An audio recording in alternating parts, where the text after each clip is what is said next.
Well, 2 workers have been rushed to hospital after being rescued from a collapsed trench on a job site in the West End. CP24's Beatrice Vaisman joins us from the scene on Edmund Avenue near Weston and Jane. Beatrice.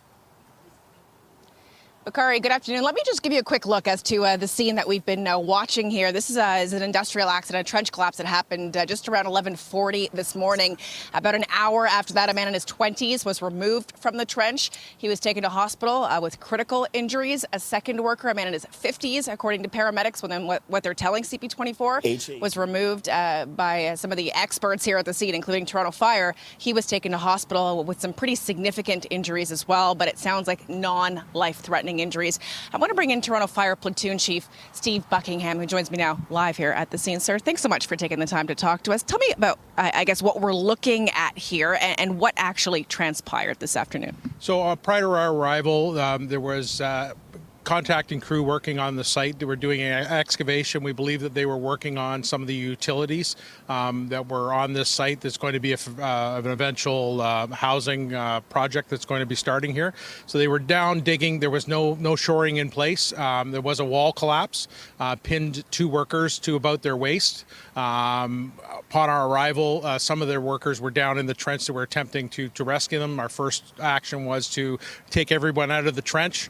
We started to provide access. We monitored the patient's condition, and then as we had turned this into a technical rescue response, a trench rescue, we had our crews come in. We placed those panels that you see there and the shoring in order to permit entry of our crews into there to begin to dig them out. We also requested a vac truck that responded via police escort from Vaughan that came down here. Once we were in, we had crews in working to dig out the 2 persons that were trapped in the trench. We used the vac truck to remove the pile around them, and we were able to extricate them out.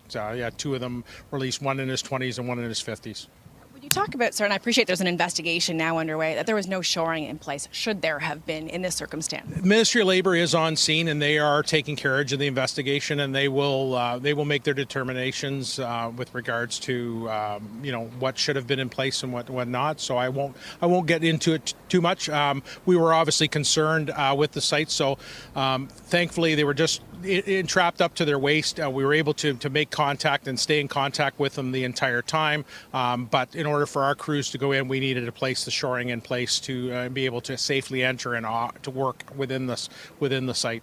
You mentioned to me before we went live that the hole is about 10 feet deep. They were trapped about up to their waist, about 6 feet or so. Can you talk about the complexity of this rescue, sir, and some of the equipment and personnel that were actually used to get them out? So it is a very difficult rescue because it's very confined in the amount of space, and then when you're putting the shoring and that in, you're making less and less space.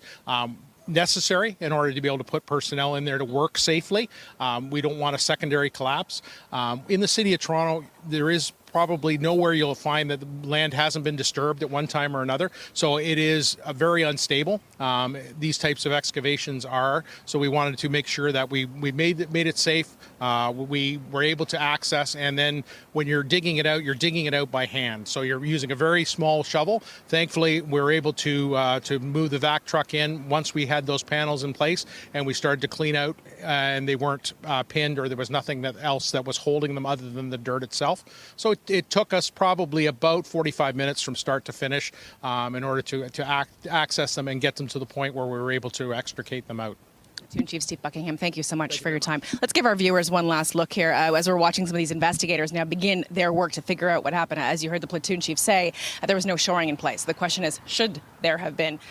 By all accounts, the answer is yes, Bakari. If these workers are going to be in a 10-foot hole safely, you'll want the proper equipment in place to keep them safe. And so now Toronto Fire here, along with investigators from the Ministry of Labour, who are going to determine exactly what happened. These were private contractors, I'm told, who are here doing some utility work for what will become a housing project eventually. Bakari, but this investigation now happening here at the scene. Back to you.